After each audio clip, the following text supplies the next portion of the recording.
décidé de faire la paella parce que c'est la recette de ma maman et c'est un plat que j'ai toujours beaucoup aimé parce que ça réunit la famille en fait. Beaucoup autour de moi ne la font pas forcément comme ça. Moi, j'ai juste rajouté le chorizo que ma mère ne mettait pas parce que c'est mon beau-frère un jour qui m'a dit « j'ai goûté avec le chorizo, c'était bon ». Et je me suis dit « tiens, je vais tenter ». Et c'est vrai que ça a eu du succès, donc depuis, je mets chorizo.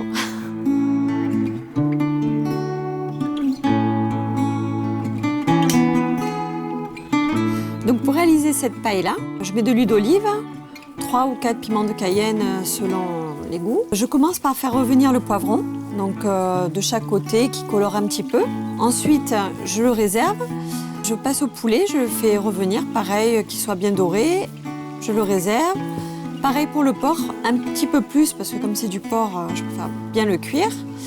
Ensuite, je fais revenir un petit peu le chorizo, pas trop, pour pas qu'il brûle, parce que ça cuit assez vite. Ensuite, je passe au calamar, que je fais revenir pas trop longtemps, 2-3 minutes. Et ensuite, une fois que le calamar, j'ai sorti le calamar, je passe aux gambas. Pareil, juste qu'elles soient colorées, c'est rapide. Voilà, une fois que les gambas sont enlevées, je retire bien les piments de Cayenne pour pas qu'ils se retrouvent dans le bouillon.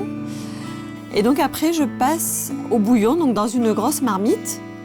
Je mets un peu d'huile d'olive, les filaments de safran.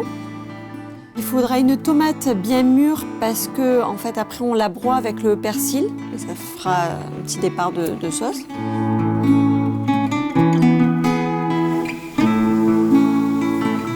Je la jette dedans, je laisse cuire comme ça 2-3 minutes, qu'elle fonde un petit peu. Une fois que la tomate est prête, je mets le porc, le poulet et le calamar. Ensuite, je mets à peu près environ 1,5 litre d'eau. Je rajoute 2 sachets d'épices pour paella. Et après, je laisse cuire comme ça pendant une demi-heure.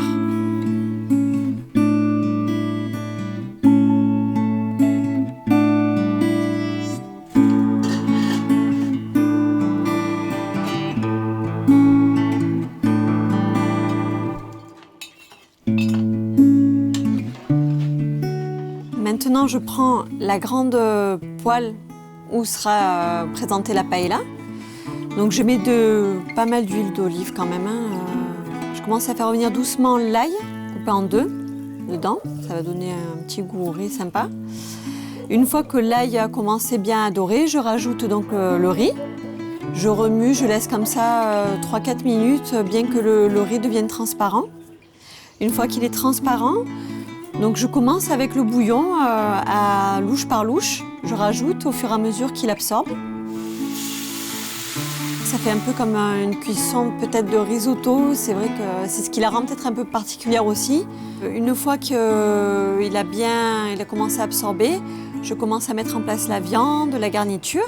Donc petit à petit, je mets tout en place, je prends mon temps. Je mets après les poivrons bien comme il faut en étoile, les gambas, les moules. Et voilà, j'attends à peu près un quart d'heure de cuisson. À la fin, j'éteins le feu et je recouvre d'aluminium. Et voilà, une fois 5 minutes après, elle est prête. Je sers et bon appétit.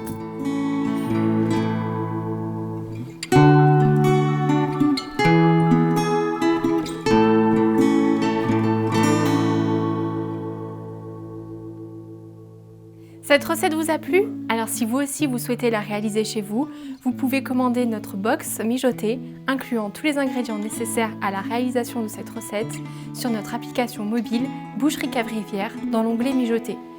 Vous y retrouverez toutes nos recettes sélectionnées pour vous, en livraison ou directement en retrait dans notre boutique au Hall de Menton. Et bon appétit!